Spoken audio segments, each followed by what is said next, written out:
بسم الله الرحمن الرحيم. الحمد لله والصلاة والسلام على رسول الله وعلى آله وصحبه أجمعين، أما بعد، فإن أصدق الحديث كتاب الله، وخير الهدي هدي محمد صلى الله عليه وسلم، وشر الأمور محدثاتها، وكل محدثة بدعة، وكل بدعة ضلالة، وكل ضلالة في النار. வார்த்தைகளிலெல்லாம் சிறந்த வார்த்தை ஏக இறைவனாகிய அல்லாஹ்வுடைய வார்த்தை என்றும், வழிகாட்டுதல்களில் சிறந்த வழிகாட்டுதல் இறுதி தூதர் முஹம்மது ஸல்லல்லாஹு அலைஹி வஸல்லம் அவருடைய வழிகாட்டுதல் என்றும், இந்த தூய்மையான இஸ்லாமிய மார்க்கத்திலே மார்க்கத்தின் பெயரால் புதிதாக தோற்றுவிக்கப்படுகின்ற அத்தனை காரியங்களும் வழிகேடுகள் என்றும், வழிகேடான ஒவ்வொரு காரியங்களும் இந்த மனித சமுதாயத்தினை நரக படுகொலியின் பால் இட்டு செல்லும் என்று இறுதி தூதர் முஹம்மது ஸல்லல்லாஹு அலைஹி வஸல்லம் அவர்கள் அவர்களது ஒவ்வொரு சொற்பொழிவுகளிலும் இந்த மனித சமுதாயத்திற்கு ஞாபகப்படுத்திய செய்தியினை ஆரம்பமாக உங்கள் முன்னால் நினைவுபடுத்தி கொண்டவனாக,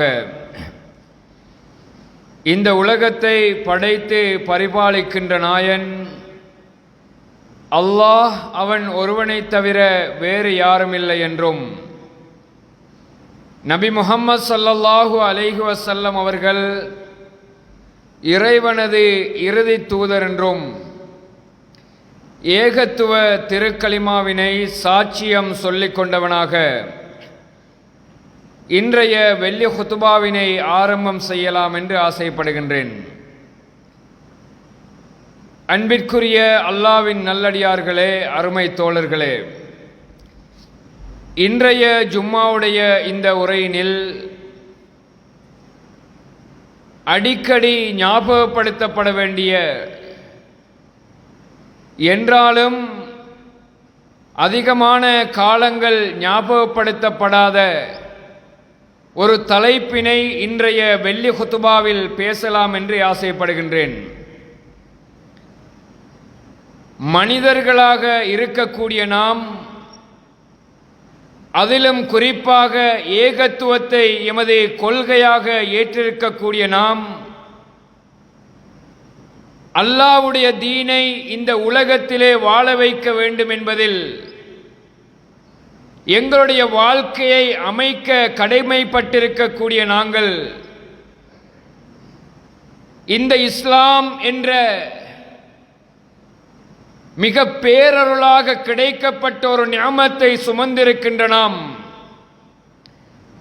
உண்மையில் எமக்கு பரம்பரையாக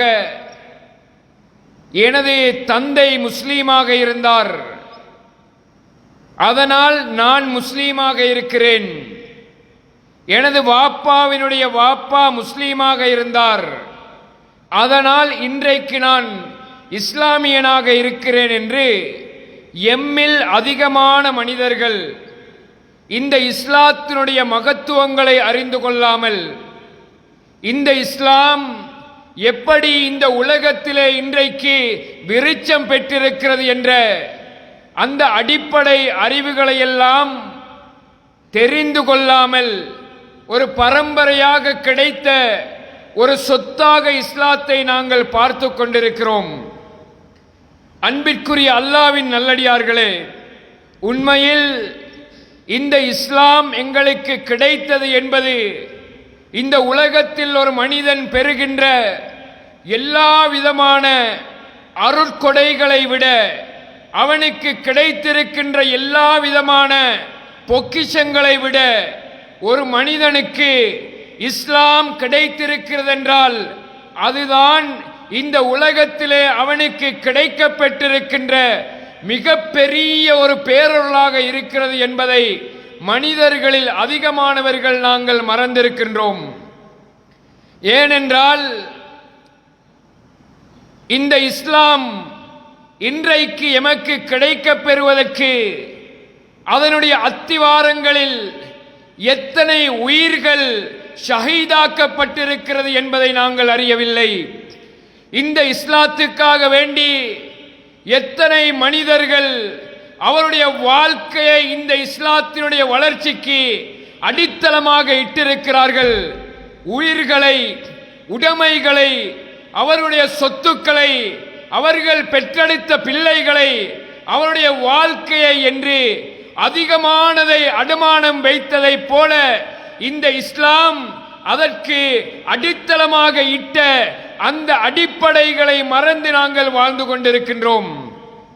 அன்பிற்குரிய அல்லாஹ்வின் நல்லடியார்களே, அல்லாஹ்வுடைய தூதர் ஸல்லல்லாஹு அலைஹி வஸல்லம் அவர்கள் இந்த கலிமாவினை லா இலாஹ இல்லல்லாஹ் முஹம்மதுர் ரசூலுல்லாஹ் என்று சொல்லுகின்ற இந்த கலிமாவை இந்த உலகத்திற்கு சொன்ன நேரத்தில் உண்மையில் அல்லாஹ்வுடைய தூதர் அந்த சமுதாயத்தில் மதிக்கப்பட்ட ஒரு மனிதராக இருந்தார். அந்த சமுதாயத்தில் கண்ணியங்களை அதிகமாகவே சுமந்த மனிதராக இருந்தார். அல்லாஹ்வுடைய தூதர் ஒரு செய்தியை சொன்னால் மக்காவிலே யாருமே மறுக்க மாட்டார்கள்.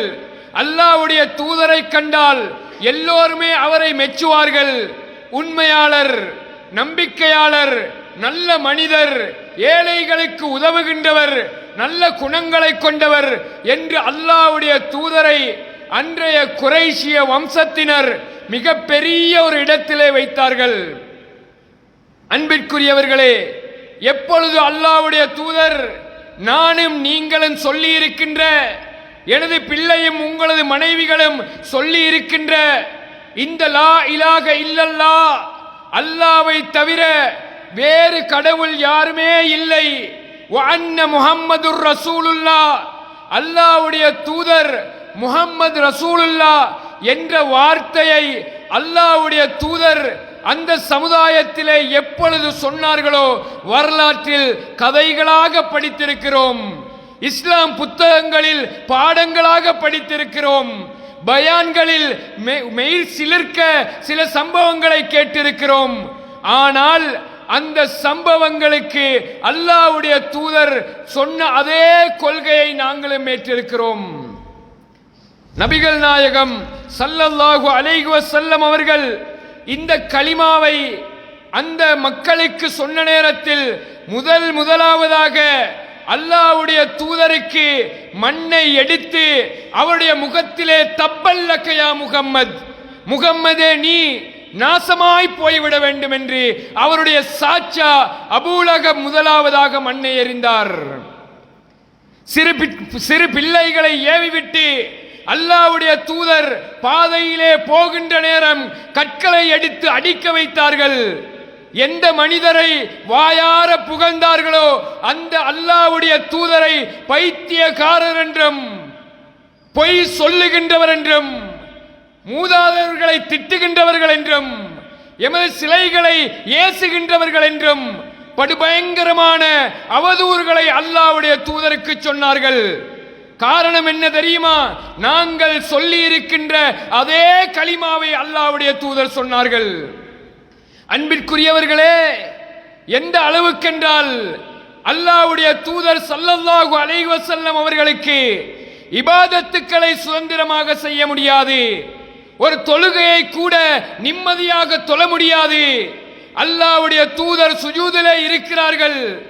ஒரு பெண்மணி அந்த அல்லாஹ்வுடைய தூதருடைய மேனியிலே அழுகிய ஒட்டக குடலை அப்படியே போட்டு விடுகிறார்கள். நபிகள் நாயகத்துக்கு சுஜூதிலே இருந்து எழும்ப முடியாத அளவுக்கு அது அசௌகரியத்தை கொடுத்தது.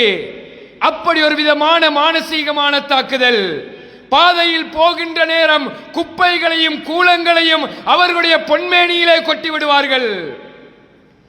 ஒரு கட்டத்தில் அல்லாஹ்வுடைய தூதர் ஸல்லல்லாஹு அலைஹி வஸல்லம் அவர்கள் சொல்லுகிறார்கள், நான் ஒரு மாத காலம் அளவுக்கு என்னை அந்த சமுதாயத்திலே நிம்மதியாக இருக்க முடியாததினால் ஒளிந்து பதுங்கி மக்களது கண்களுக்கு படாமல் நானும் என்னோடு என் அருமை தோழர் பிலால் ரலியல்லாஹு அவர்களும் இருவருமாக இருந்தோம்.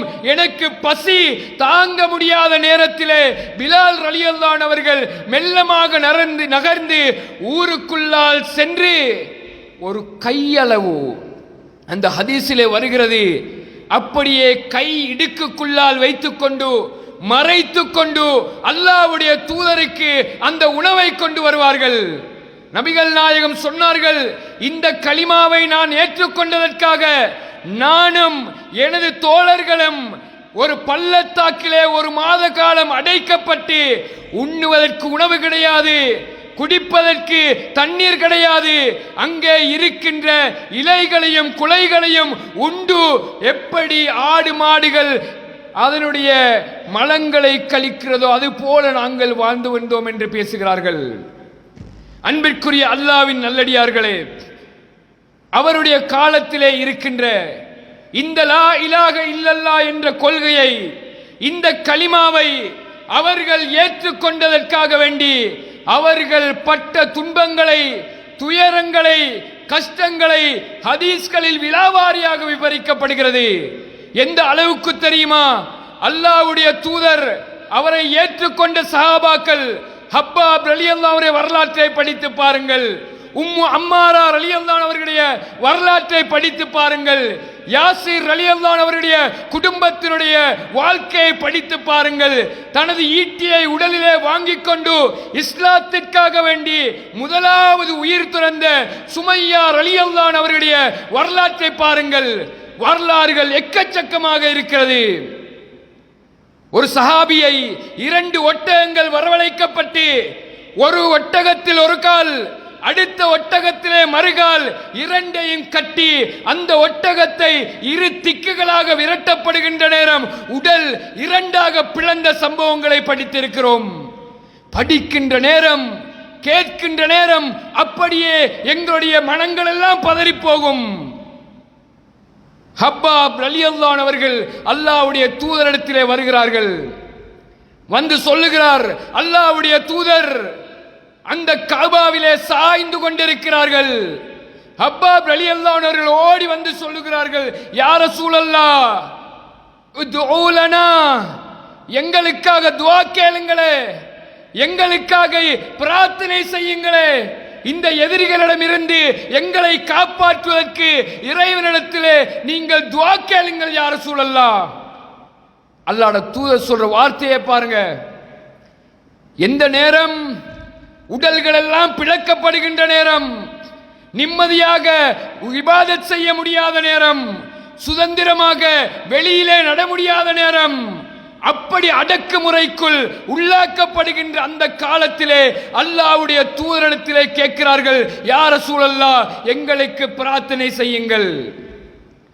அல்லாஹ்வுடைய தூதர் சொல்லுகிறார்கள் அந்த சஹாபியை இருப்பாட்டி, யா ஹப்பாப் ரலியல்லாஹு அவர்களே, எங்களுக்கு முன்னால் ஒரு சமுதாயம் வாழ்ந்தார்கள், எங்களுக்கு முன்னால் ஒரு இஸ்லாத்தை ஏற்ற ஒரு சமுதாயம் வாழ்ந்தார்கள். அவர்கள் எப்படி வாழ்ந்தார்கள் தெரியுமா? லா இலாஹ இல்லல்லாஹ் இந்த கலிமாவை சொன்ன மனிதனை அப்படியே பிடித்து வருவார்கள். பிடித்து வந்து ஒரு குழி தோண்டப்பட்டிருக்கும், அந்த குழியிலே போடுவார்கள். அவருடைய தலையிலே ரம்பங்களால் வெட்டப்படுகின்ற பொழுது உடல் 2ஆக பிளக்கப்படும் என்று ஹப்பாப் ரலியல்லாஹு அவர்களுக்கு பாடம் படிக்கிறார்கள். இன்னொரு செய்தியை சொல்லுகிறார்கள், ஹப்பாப் ரலியல்லாஹு அவர்கள் அருமை தோழரே, முன்னொரு காலத்தில் இரும்பு சீப்புக்களை அப்படியே நெருப்பிலே பழுக்க காய்ச்சி சில உடம்புகளில் அப்படியே போட்டு அவர்கள் வாருகின்ற நேரம் நாடி நாளங்கள், சதைகள், எலும்புகள் வேறாக போகுமே, அந்த அளவுக்கு நாங்கள் கஷ்டத்தை இன்னும் அனுபவிக்கவில்லை. அல்லாஹ்வுடைய தூதர் பாடம் நடத்தி காட்டுகிறார்கள். யா ஹப்பாப், முன்னைய காலத்தில் யார் லா இலாஹ இல்லல்லாஹ் என்ற வார்த்தையை சொன்னாரோ அவரை அழைத்து வந்து ஒரு இரும்பு கம்பளத்திலே உட்கார வைப்பார்கள். அதனுடைய நுனிப்பகுதி ஊசியாக இருக்கும். அவர் கலிமாவை சொன்னதற்காக அவருடைய உடலிலே அது செலுத்தப்பட்டு தலை நுனியால் வருகின்ற வரைக்கும் சித்திரவதை செய்யப்படுவார்கள். அல்லாஹ்வுடைய தூதர் எப்படி சொல்றாங்க பாருங்க. வீட்டிலே உண்ணுவதற்கு உணவில்லை, வெளியிலே நடமாட முடியவில்லை, இபாதத் செய்ய முடியவில்லை, சவுக்கடிகள் விடுகிறது, ஏச்சு பேச்சுக்கள் விழுகிறது. இப்படியான அந்த தோழரை அழைத்து அல்லாஹ்வுடைய தூதர் பாடம் நடத்துகிறார்கள். அல்லாஹு தஆலா இதை அல் குர்ஆனிலே சொல்லி காட்டுகிறான். சூரத்துல் பக்ரா 214வது வசனம் படித்து பாருங்கள். அல் குர்ஆனில் இருக்கிறது. அல்லாஹ் என்னையும் உங்களையும் பார்த்து ஒரு கேள்வியை கேட்கிறான். அம் ஹஸிபதும் அன் தத்குலுல் ஜன்னah, அல்லாஹ் தஆலா கேட்கிறான், நீங்கள் சுவனத்திற்கு செல்ல வேண்டும் என்று ஆசைப்படுகிறீர்களா? யாருக்கு அந்த ஆசை இல்லை? யாருக்கு இல்லை? அந்த சுவனத்திலே நுழைய வேண்டும் என்பது அத்தனை முஸ்லிம்களும் மிகப்பெரிய கனவாக இருக்கிறது. அதை அல்லாஹ் எங்களிடத்திலே ஆசை காட்டி கேட்கிறான். அப்படி சுவன ஆசை இருக்கிறதா? நீங்கள் சுவனத்திற்கு நுழைய வேண்டும் என்று விரும்புகிறீர்களா? வலம்மா யாத்திக்கும் மஸலுல் லதீன ஹலௌ மின் கப்லிக்கும், உங்களுக்கு முன்னால் ஒரு சமுதாயம் வாழ்ந்தார்கள். அந்த சமுதாயத்திற்கு ஏற்பட்ட சோதனைகள், கஷ்டங்கள், துன்பங்கள், துயரங்களை நீங்கள் அனுபவிக்காத வரை நீங்கள் சுவனம் செல்ல முடியாது. அல்லாஹ் தஆலா தொடர்ந்து பேசுகிறான். மஸ்ஸத்துஹுமுல் பஅஸா, அவர்களுக்கு கடுமையான வேதனைகள் வந்தது. வலர்ரா, அதிகமான தீங்குகள், கஷ்டங்கள் வந்தது. வஸுல்ஸிலு, அவர்கள் ஆட்டி வைக்கப்பட்டார்கள். கடுமையான சோதனை. எந்த அளவுக்கென்றால் அவர்களுக்கு வெளியிலே செல்ல முடியாது, உணவில்லை, உறையுள் இல்லை, ஆடை இல்லை, இபாதத்துக்கள் செய்வதற்கு நிம்மதி இல்லாத அந்த சஹாபாக்களை, அதற்கு முன்னால் வாழ்ந்த மக்களை அல்லாஹ் ஞாபகப்படுத்துகிறான். அன்பிற்குரிய அல்லாஹ்வின் நல்லடியார்களே, அல்லாஹ் தஆலா தொடர்ந்து சொல்கிறான். ஹத்தா யகூலுர் ரசூல் வல்லதீன ஆமனு, அந்த தூதரும் முஹம்மது ரசூலுல்லாவும் அவரோடு இருந்த அந்த சஹாபாக்களும் அவர்கள் சொல்லுவார்களாம், மத்தா நஸ்ருல்லாஹ், அல்லாஹ்வுடைய அந்த உதவி எப்போது வரும்? அதே போல அல்லாஹ் சொல்கிறான், அலா இன்ன நஸ்ருல்லாஹி கரீப், அல்லாஹ் தஆலா அவர்களுக்கு ஒரு ஆறுதலை இப்படி வழங்குகிறான். அறிந்து கொள்ளுங்கள், அல்லாஹ்வுடைய வெற்றி, அல்லாஹ்வுடைய உதவி அது மிக சமீபத்தில் இருக்கிறது, கிட்ட இருக்கிறது. எமக்கு அல்லாஹ் வழங்கிய வாழ்க்கை ஒரு 60-70 வாழ்க்கை வருடங்கள், அதோடு இந்த உலகம் முடிவடைந்து விடும். அதற்கு அங்கால் நீங்கள் பொறுமையாக இருந்தது, நீங்கள் பட்ட கஷ்டங்கள், நீங்கள் பட்ட துயரங்கள், இந்த மார்க்கத்திற்காக, இந்த லா இலாஹ இல்லல்லாஹுக்காக நீங்கள் சந்தித்த அத்தனைக்கும் உரிய வெற்றியை அல்லாஹ் உங்களுக்கு சமீபத்தில் வைத்திருக்கிறான். சில சம்பவங்களை அல்லாஹ் அல் குர்ஆனில் எங்களுக்கு படிப்பினைக்காக, எங்களுடைய உள்ளுணர்வுகளை அப்படியே எங்களுக்கு கொஞ்சம் ஆட்டம் காண செய்வதற்காக, எங்களுடைய வாழ்க்கையில் சில மாற்றங்களை ஏற்படுத்துவதற்காக ரப்புல் ஆலமீன் சில வரலாற்று சம்பவங்களை சொல்லி காட்டுவான். சூரத்து தாஹா 71வது வசனம், 72வது வசனம், ஒரு நீண்ட நெடிய சம்பவத்தினுடைய பின்னணியை அல்லாஹ் தஆலா சொல்லி காட்டுகிறான். நபி மூசா அலைஹிஸ்ஸலாம் அவருடைய காலத்திலே நடைபெற்ற ஒரு சம்பவம். அது என்ன தெரியுமா? மூசா அலைஹிஸ்ஸலாம் அவர்களுக்கும் ஃபிரௌன், உலகத்திலே வாழ்ந்த மிக கொடியவன், அன ரப்புக்குமுல் ஆலா, உலகத்தினுடைய இரட்சகன் நான் என்று சொல்லுகின்ற அளவுக்கு பெருமை பிடித்தவன், அந்த ஃபிரௌனுக்கும் மூசா அலைஹிஸ்ஸலாம் அவர்களுக்கும் இடையில் நடந்த சம்பவத்தை அல்லாஹ் சொல்லி காட்டுகிறான். மூசா அலைஹிஸ்ஸலாம் அவர்களுக்கும் ஃபிரௌனுடைய சூனியக்காரர்களுக்கும் இடையிலே ஒரு போட்டியை ஏற்பாடு செய்ததை படித்திருக்கிறோம். ஒரு அழகான சம்பவம். அந்த சம்பவத்தில் மூசா அலைஹிஸ்ஸலாம் அவருடைய மனம் அப்படியே பயந்து போய்விட்டது. இஸ்லாம் இன்றோடு அடிபட்டு போய்விடுமா? இந்த சூனியக்காருடைய வித்தைகளை பார்த்து மூசா அலைஹிஸ்ஸலாம் அவர்கள் பயப்படுகிறார்கள். அவர்கள் கேட்கிறார்கள், உன்னுடைய கையில் உள்ள அந்த அசா, அந்த கம்பை நீ போடுகிறியா அல்லது நாங்கள் போடவா என்று மூசா அலைஹிஸ்ஸலாம் அவரிடத்தில் கேட்கின்ற நேரம் மூசா நபி அவர்கள் சொல்லுகிறார்கள், நீங்களே போட்டு விடுங்கள். அந்த சூனியக்காரர்கள் கம்பை கீழே போடுகின்ற நேரம் அது உண்மை பாம்பாக நெளிந்ததை மூசா அலைஹிஸ்ஸலாம் அவர்கள் கண்டு பயந்து போய் விடுகிறார்கள்.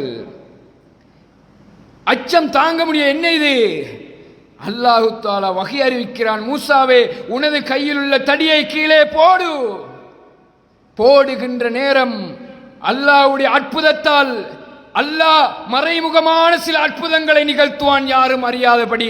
அப்படி ஒரு அற்புதம், அந்த கம்பு உண்மையாக பாம்பாக மாறி அவைகளை விழுங்குகின்ற காட்சியை அல்லாஹ் அல் குர்ஆனிலே பேசுகிறான். இதை பார்த்த சூனியக்காரர்கள், இதை பார்த்த வித்தைக்காரர்கள், உண்மையிலே அவர்கள் இது உண்மையிலே உண்மை, அவர்கள் முடிவெடுத்து விடுகிறார்கள். முடிவெடுத்து சொல்லுகிறார்கள், எப்படி தெரியுமா? கால ஆமன்து பிரப்பி மூசா வ ஹாரூன், மூசாவுடைய ஹாரூனுடைய ரப்பை நாங்கள் ஈமான் கொண்டு விட்டோம். ஃபிரௌன் உண்மையில் ஒரு கடுமையான ஆட்சியாளன், அதிகாரத்தில் அவனை மிஞ்சி எந்த ஒரு அதிகாரமும் அன்று கிடைக்கவில்லை. அந்த ஃபிரௌன் அவர்களை பார்த்து கேட்கிறான், கால ஆமம் தும் லஹு கப்ல அன் ஆதன லகும், உங்களுக்கு நான் அனுமதி அளிப்பதற்கு முன்னால், நான் சொல்றதுக்கு முன்னாடி நீங்கள் இந்த ரப்பை ஏற்றுக்கொண்டீர்களா?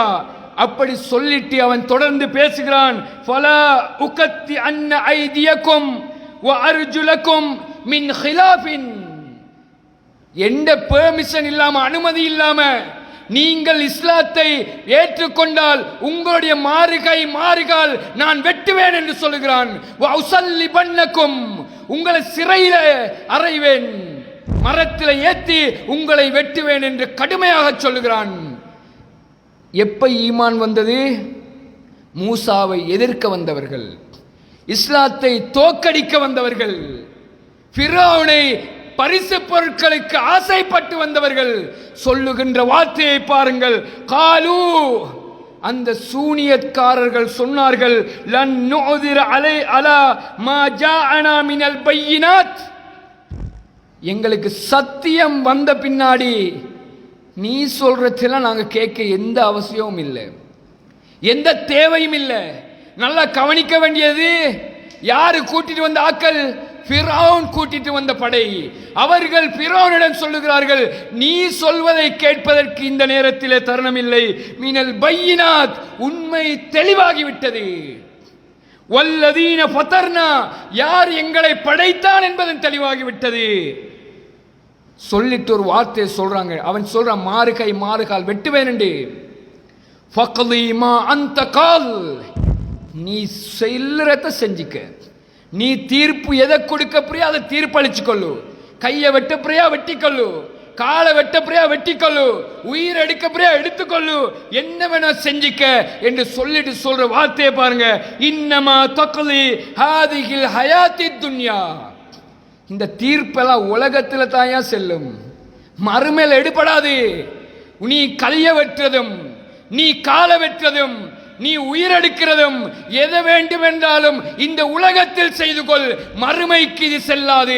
எந்த நேரத்திலே வந்த ஈமானுடைய அந்த பலத்தை பாருங்க. ஒரு நிமிடம், ஒரு அத்தாட்சி, ஒரே ஒரு அதிசயம் நடக்கிறது. அந்த நேரத்திலே உயிரை கொடுப்பதென்றாலும் நாங்கள் தயார். இதுதான் ஈமானுடைய அடையாளம் சகோதரர்களே, இதுதான் கொள்கையினுடைய அடையாளம். அன்பிற்குரிய அல்லாஹ்வின் நல்லடியார்களே, அல்லாஹ்வுடைய தூதர் ஸல்லல்லாஹு அலைஹி வஸல்லம் அவர்கள், அவருடைய வாழ்க்கையில் நிறைய சம்பவங்கள் நடக்கிறது. ஒரு தபூக் யுத்தம் நடக்கின்ற காலப்பகுதி, மிகவும் கடுமையான வெப்பம் நிறைந்த காலம், ஒரு உஷ்ணமான ஒரு காலப்பகுதியில் அல்லாஹ்வுடைய தூதர் அந்த யுத்தத்திலே கலந்து கொண்டிருக்கிறார்கள். சஹாபாக்களும் அந்த யுத்தத்திலே கலந்திருக்கிறார்கள். கலந்திருக்கின்ற அந்த நேரத்திலே அவர்கள் சொல்வ அசாபல் அத்ஷ், அவர்களுக்கு தாகம் தாங்க முடியாத அளவுக்கு பீடிக்கப்பட்டு விட்டது. ஒரு சஹாபி சொல்லுகிறார், எங்களுடைய தொண்டைகள் காய்ந்து அந்த வறட்சியினால் தொண்டை அப்படியே உடைந்து கலண்டு விடுமோ என்று நாங்கள் பயப்படுகின்ற அளவுக்கு எங்களுக்கு தாகம் பிடித்திருந்தது. சில சஹாபாக்களை அல்லாஹ்வுடைய தூதர் அனுப்புவார்கள், போய் எங்கேயாவது தண்ணீர் இருந்தால் தேடிக்கொண்டு வாருங்கள். போன ஆளை காணல, போனால் திரும்பி வர இல்லை. நிச்சயமாக தெரியும் அவர் தாகத்தினுடைய அந்த வலியினால் உயிரை மாய்த்து கொண்ட அவருடைய உயிர் பிரிந்து விட்டது. திருப்பியர் சகாபி போவார், அவரும் மீள வர மாட்டார். ஒரு கட்டத்திலே அந்த தாகத்தை தீர்ப்பதற்காக வேண்டி ஒட்டகத்தை அறுத்து அதனுடைய மலக்குடலை பிழிந்து அதில் வருகின்ற சாற்றை தொண்டைக்குள்ளே செலுத்திக் கொள்வார்களாம். சுப்ஹானல்லாஹ். யோசித்து பாருங்கள்.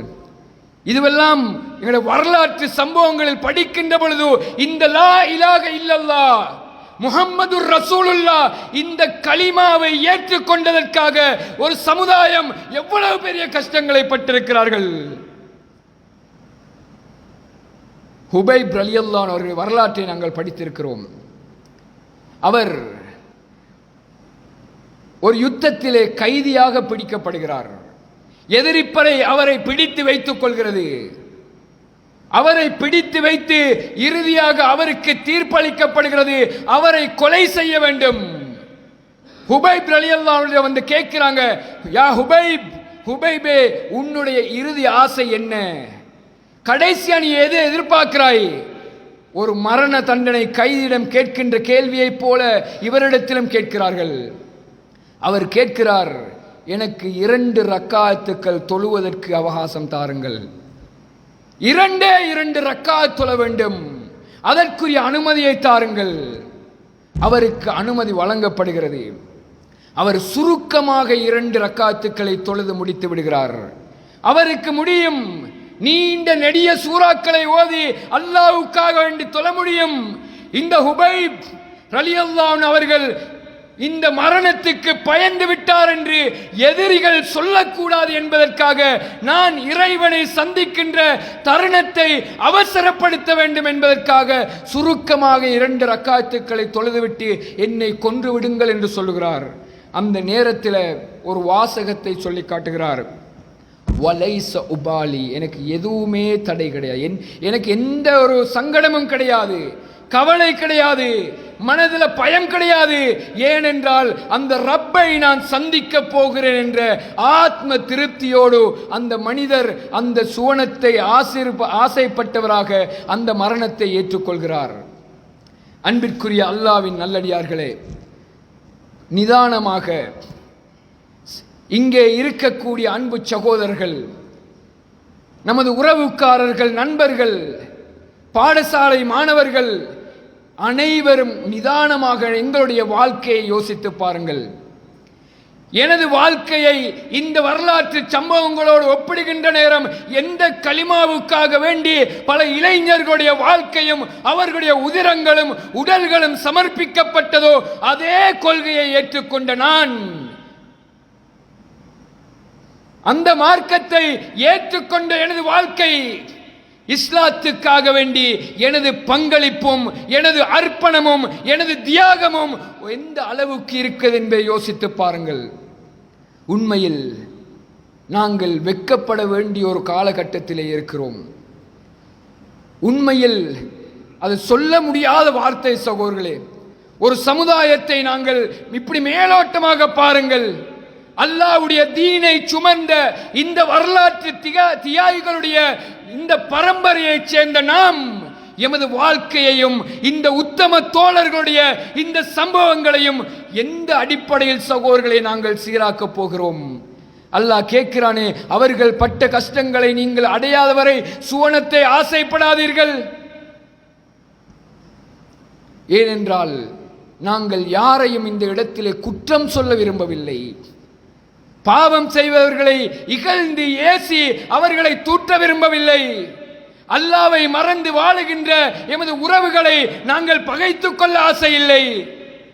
அவர்களுக்கு நாங்கள் அன்போடு அழைப்பது, இந்த வரலாற்றை படியுங்கள், இந்த மார்க்கத்தினுடைய அத்திவாரங்களை நீங்கள் அலசி பாருங்கள்.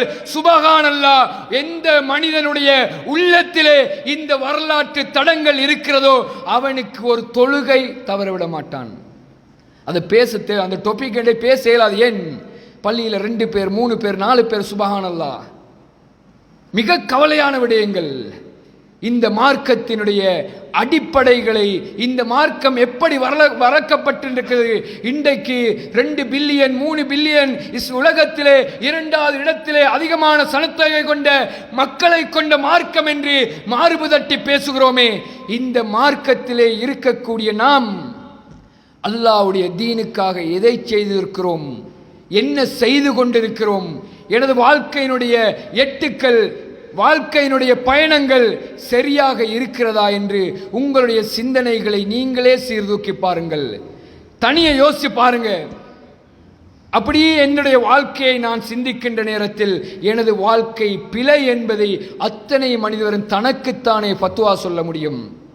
எனவே அன்பிற்குரிய அல்லாஹ்வின் நல்லடியார்களே, இந்த வரலாற்று தடங்களை பதித்து எங்களுடைய வாழ்க்கையை, எங்களுடைய கொள்கையை, எங்களுடைய ஈமானை வெறுமனே ஒரு சாப்பாட்டு பார்சலுக்காக வேண்டி, ஒரு 2000 3000 காசுகளுக்காக வேண்டி, ஒரு குடும்பத்தினுடைய அற்ப சுகங்களுக்காக வேண்டி, ஒரு பிள்ளையினுடைய திருமணத்துக்காக வேண்டி, இந்த உலகத்திலே கிடைக்கக்கூடிய ஒரு 1000 2000 ரூபாய்களுக்காக வேண்டி எங்களுடைய மார்க்கத்தை, எங்களுடைய தீனை நாங்கள் அர்ப்பணம் செய்துவிடக்கூடாது.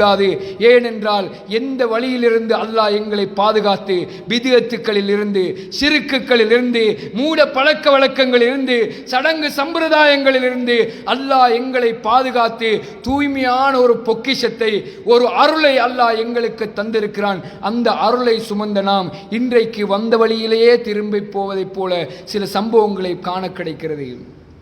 எதையெல்லாம் ஹராம் என்றோ அது இன்றைக்கு ஹலால் ஆகிறது. எதையெல்லாம் நாங்கள் கூடாதென்றமோ அதை சர்வசாதாரணமாக செய்து கொண்டிருக்கிறோம். எந்த மௌலீது பாடல்களை, எந்த பித்அத்துக்களை, எந்த ஷிர்க்குகளை, எந்த வரிகளை எல்லாம் எதிர்த்து அடிபட்டு ஏச்சுப்பட்டு தியாகம் செய்து போலீஸ்களில் சென்று இந்த ஏகத்துவ வரலாறு இலங்கை நாட்டிலே அந்த வரலாறை நீங்கள் படித்து பாருங்கள். ஒரு அல்லாஹ்வுடைய தூதருடைய ஒரு வார்த்தை என்பதற்காக உலகமே எதிர்த்தாலும் அதை செய்வேன் என்று வந்த எமது வாழ்க்கை திரும்பவும் அதே பாதையில் சென்று கொண்டிருக்கிறது. ஒரு மாற்றம் தேவை சகோதரர்களே. எங்களுடைய ஈமானில், கொள்கையில் ஒரு உறுதிப்பாங்கை, ஒரு திட உறுதியை கொண்ட கொள்கையை நாங்கள் மரணிக்கின்ற வரை அல்லாஹ்வுடைய தூதர் அடிக்கடி பிரார்த்தனை செய்வார்கள். ரப்பனா யா அல்லாஹ் சப்பித் கல்பி அலா தீனிக், உன்னுடைய மார்க்கத்திலே எனது உள்ளத்தை உறுதியாக வைத்துவிடு. அந்த பிரார்த்தனையை அதிகமாக செய்து இந்த மார்க்கத்திலே உறுதியாக நிலையாக இருக்கக்கூடிய அந்த மனோபக்குவத்தை வல்லவன் அல்லாஹ் எனக்கும் உங்களுக்கும் ஆக்கி அருள் புரிவானாக. வாஹிரு தவானா அல்ஹம்துலில்லாஹி ரப்பில் ஆலமீன்.